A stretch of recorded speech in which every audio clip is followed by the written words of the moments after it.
Assalamualaikum warahmatullahi wabarakatuh. Bismillah, alhamdulillah, wa la hawla wa la quwata illa billah. Asyhadu an la ilaha illallah wahdahu la syarika lah. Wa asyhadu anna sayyidana wa nabiyyana Muhammadan abduhu wa rasuluhu alladzi la nabiyya ba'dah. Allahumma salli ala sayyidina Muhammad wa ala ali sayyidina Muhammad amma ba'du. Para teman-temanku sekalian, para subscriber, para netizen yang budiman, kembali lagi kita di channel Gus Hasan Syarif Official. Pada kesempatan kali ini, kita akan berbincang-bincang sejenak tentang bagaimana polemik nasab ini simpang siur, membuat para pemirsa yang memang tidak intens mengikuti polemik nasab ini dari awal hingga saat ini, atau bahkan yang mengikuti tapi tidak memiliki kitab-kitab nasab, baik hard copy-nya maupun soft copy-nya seperti PDF, sehingga ketika mendengarkan dari kedua belah pihak, kita akan bingung untuk menilai mana nih yang sesuai dengan catatan kitab ataupun yang tidak. Akan tetapi, yang perlu kita garis bawahi adalah apakah hujjah-hujjah yang disampaikan oleh Kiai Haji Imaduddin Utsman Al-Bantani itu yang bisa kita baca melalui websitenya, yaitu website pondok pesantrennya Nahdlatul Ulum, dan juga yang sudah tersebar PDF-nya yang kita bisa download di internet, dari mulai yang pertama, yang kedua, dan yang lain-lain. Catatan-catatan Kiai Imad itu semuanya menampilkan bagaimana beliau menjawab secara argumentatif bantahan-bantahan dari orang yang menyanggah hasil riset ilmiahnya Kiai Haji Imaduddin Utsman Al-Bantani. Kemudian selama ini berjalan, ada seperti Gus Rumail Abbas yang pandai sekali untuk menyampaikan sesuatu dalam bentuk narasi-narasi yang mengagumkan dengan kecepatan nada bicaranya. Akan tetapi, apa yang beliau sampaikan itu seperti kitab ini, manuskrip ini, pengakuan ini dan itu, sampai detik ini tidak pernah ditampilkan berupa PDF, sehingga kita bisa baca bersama-sama, kita bisa telaah bersama-sama kebenaran dari apa yang beliau sampaikan. Termasuk yang terakhir ini ya, kita mendengar bahwasanya Gus Rumail Abbas, Ustadz Wafi, dan juga Kiai Qurtubi katanya membuat buku untuk membantah riset ilmiahnya Kiai Haji Imaduddin Utsman Al-Bantani. Tapi sampai detik ini belum ada kejelasan apakah buku itu sudah selesai dicetak dan bisa didapat di mana atau bisa diakses di mana sehingga kita bisa baca dalam websitenya sebagaimana tesis ilmiahnya Kiai Haji Imaduddin Utsman Al-Bantani yang kita bisa lihat dan kita bisa baca, bisa kita download melalui website Pondok Pesantren Nahdlatul Ulumnya. Kemudian baru-baru ini kita dikagetkan dengan pernyataan Rois Am PBNU, dalam hal ini Kiai Miftahul Akhyar, tanpa mengurangi rasa hormat dan ta'zim kami sebagai warga Nahdliyin kepada Rois Am PBNU, cuman sangat disayangkan dan mengagetkan bagi kita, di mana beliau mengatakan bahwasanya Ubaidillah sedang difitnah sebagai tokoh fiktif. Nah, ini sangat disayangkan sekali dan sangat mengagetkan dan menyedihkan bagi kami warga Nahdliyin yang memang betul-betul melakukan penelitian sedikit atau banyak mengikuti daripada argumentasi yang dibangun oleh Kiai Imad melalui catatan-catatan tesisnya. Kalau kita berbicara tentang Ubaidillah, bukti sejarahnya tidak ada. Ya, kalau cuman hanya bukti, makamnya ada, di nisannya tertulis nama Ubaidillah. Secara logika, Bagaimana membuktikan bahwasanya makam tersebut yang nisannya bertulis nama Ubaidillah itu memang benar adanya? Tentu beliau ini bukan orang sembarangan, karena beliau ini adalah putra daripada Ahmad bin Isa Al-Abah, yang dikenal beliau ini adalah saudagar kaya raya, yang sering berkeliling dunia karena beliau ini memang ahli di bidang perminyakan dan pedagang minyak. Di dalam kitab Syajarah Al-Mubarakah ataupun kitab Al-Fakhri kalau nggak salah itu disebutkan seperti itu. Nah kemudian kalau memang Ahmad bin Isa ini punya anak yang bernama Ubaidillah, sebagaimana yang dijelaskan oleh Ketua NAA, yaitu Naqabatul Ashraf Al-Kubra, Habib Ali Zainal Abidin, yang mana dia katanya punya kitab yang qadim, kata beliau bahasanya, kitab terdahulu yang membahas tentang silsilah nasabnya Bani Alawi, di mana situ ceritakan bahwasanya Ahmad bin Isa ini punya anak bernama Ubaidillah yang lahir di Basrah. Nah, punya anak Ubaidillah lahir di Basrah, kemudian menikah di Basrah. Nah, kemudian setelah menikah di Basrah, dia punya anak bernama Alwi, Jadid, dan Basri. Nah, beliau menceritakan kenapa anaknya itu dikasih nama Basri. Karena beliau untuk mengenang ya tempat sebelumnya di mana beliau dilahirkan dan dibesarkan dan leluhurnya di situ yang bernama Basrah. Maka anaknya Ubaidillah ini dikasih nama Basri. Nah, kemudian yang jadi pertanyaan kita dari cerita yang disampaikan oleh Ketua NAA Habib Ali Zainal Abidin ini, kalau memang Ubaidillah itu lahirnya di kota Basrah, menikah di Basrah, punya anak Alwi lahir di Basrah, kemudian hijrah ke Yaman, punya anak Basri, dikasih nama Basri untuk mengenang kota Basrah, kota kelahirannya.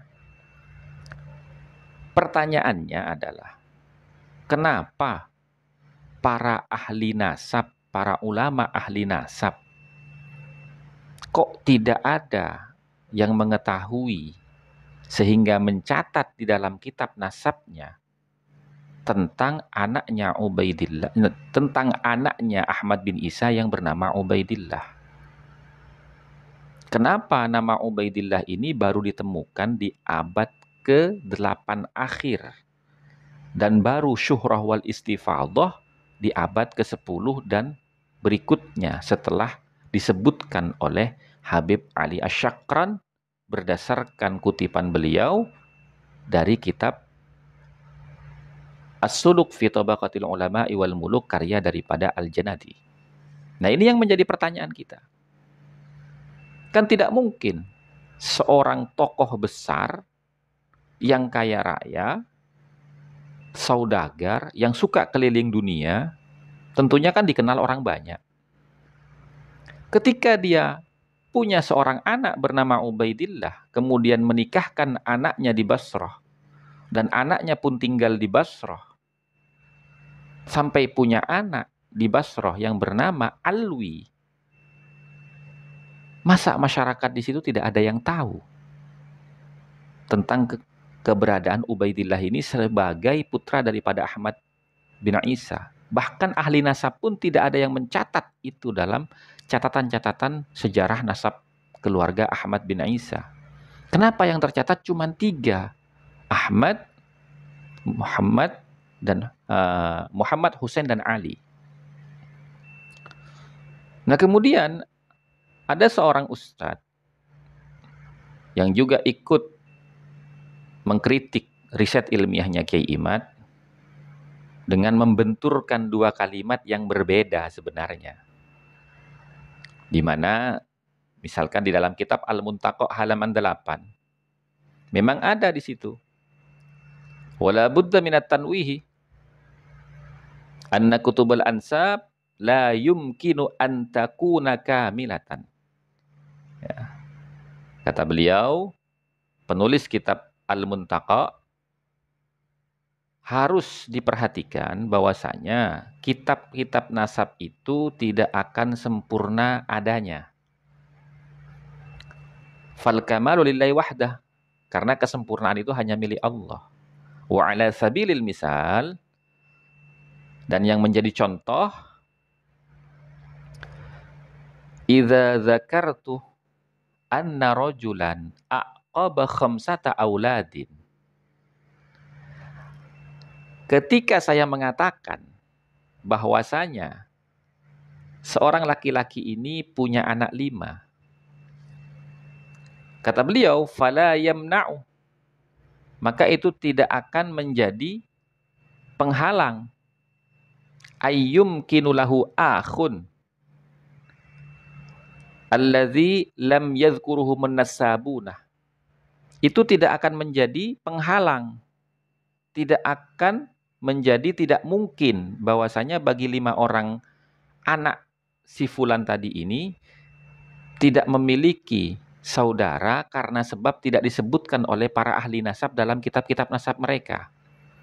Tapi kalimat terakhir yang menjadi kata kuncinya, walakin isbatuhum yahtaju ila bayyinatin. Tetapi untuk menambahkan jumlah anak dari seorang laki-laki yang berjumlah 5, itu yahtaju ila bayyinatin, butuh bukti.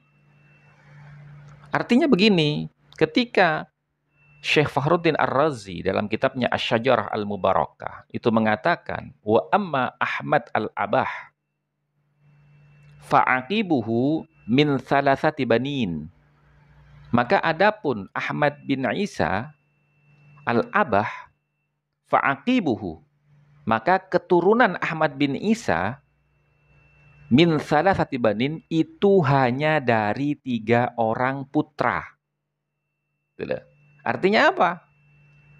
Seandainya nih memang betul ditemukan ada kitab yang mengatakan bahwasanya Ubaidillah itu adalah salah satu di antara putra-putranya Ahmad bin Isa.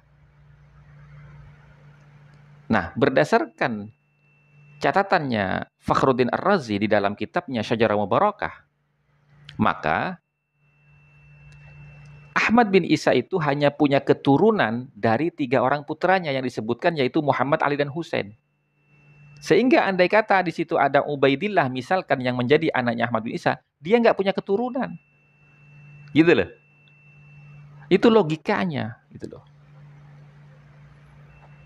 Tapi ternyata setelah dilakukan penelitian oleh para pakar-pakar nasab,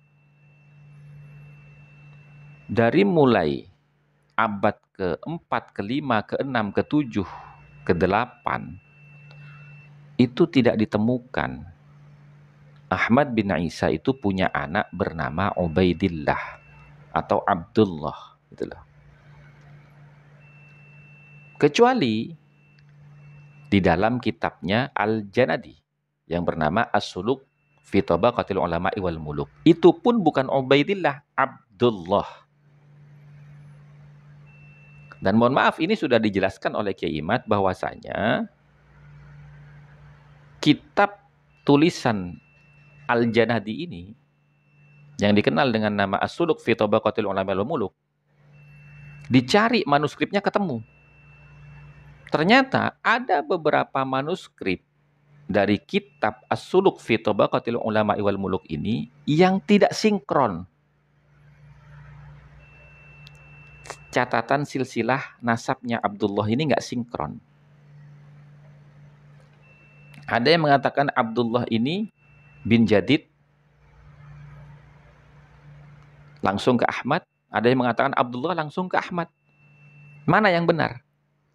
Nah, jadi ketika ada perbedaan pendapat seperti ini, maka wajar kalau disebut mukhtalaf alaih. Nasabnya mukhtalaf alaih. Kemudian, yang pertama kali keluarga Ba'alwi ini menyatakan diri sebagai dzurriyyahnya Nabi Muhammad SAW adalah Habib Ali bin Abu Bakar Asy-Syakran dalam kitabnya Al-Barqatul Musiqah, di mana beliau bercerita di situ bahwasanya leluhur kami ini dikenal dengan nama Ubaid. Dan itulah yang tercatat pada catatan-catatan orang-orang Yaman.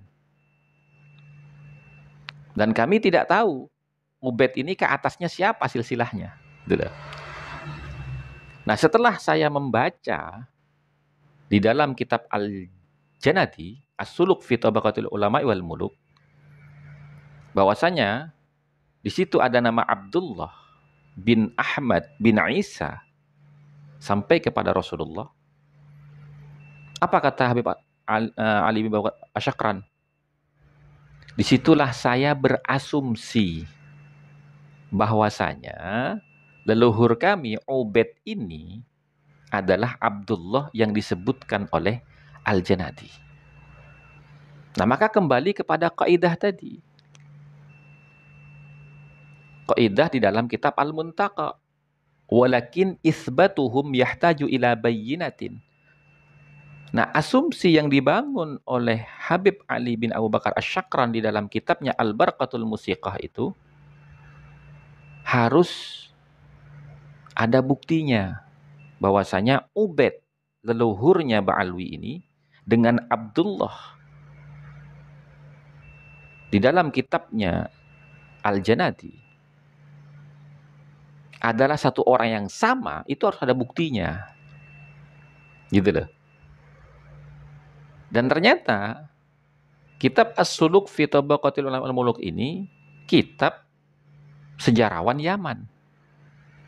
Sementara di dalam ilmu nasab ini, di dalam menentukan satu kebenaran, itu harus ada dokumen internal yang didukung oleh eksternal.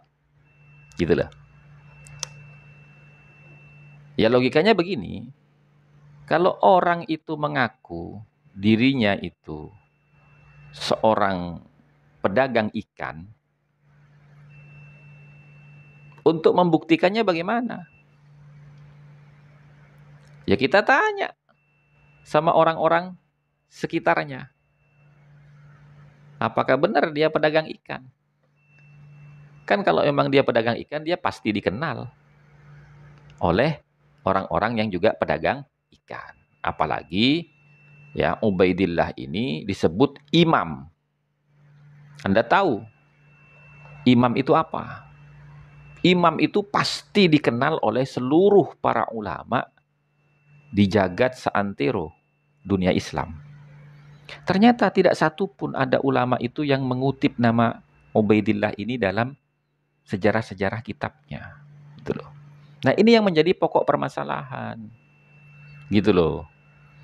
Jadi jangan disalahpahami. Dan ini ranahnya ranah keilmuan. Karena umat Islam ini harus kritis. Kenapa harus kritis? Kita tidak boleh menerima informasi sepihak. Kita harus menggali informasi ini supaya benar-benar sah dan nyata gitu loh. Maka jangan sampai ada orang itu yang menghinakan para pemerhati sejarah dan ahli nasab seperti Ki Haji Omaduddin Usman Al-Bantani, Kiai Haji Nur Ihya.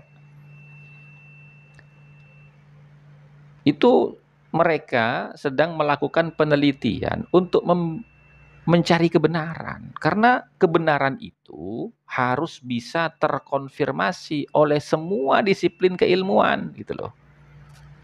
Di dalam kaidah usul fikih misalkan, kalau kita mau melihat secara fikih, dalam kaidah usul fikih, kullu mudda'in mumtahanun. Ada kaidah di dalam kitab Al-Ashbah wan Nadhair karya Imam As-Suyuti, kullu mudda'in mumtahanun. Tiap-tiap pengakuan itu harus dibuktikan kebenarannya. Li'anna kulla da'wa la yasihhu biduni burhanin aw dalilin. Karena pengakuan itu tidak bisa percaya kebenarannya tidak sah dengan tanpa adanya bukti dan dalil. Maka wajar kalau Kiai Haji Imaduddin Usman Al-Bantani dan para pemerhati sejarah yang lain seperti Kiai Haji Nur Ihya itu mengatakan, mana kitab sezamannya? Mana bukti kitab sezamannya? Karena orang besar itu pasti dikenal orang banyak di zaman itu.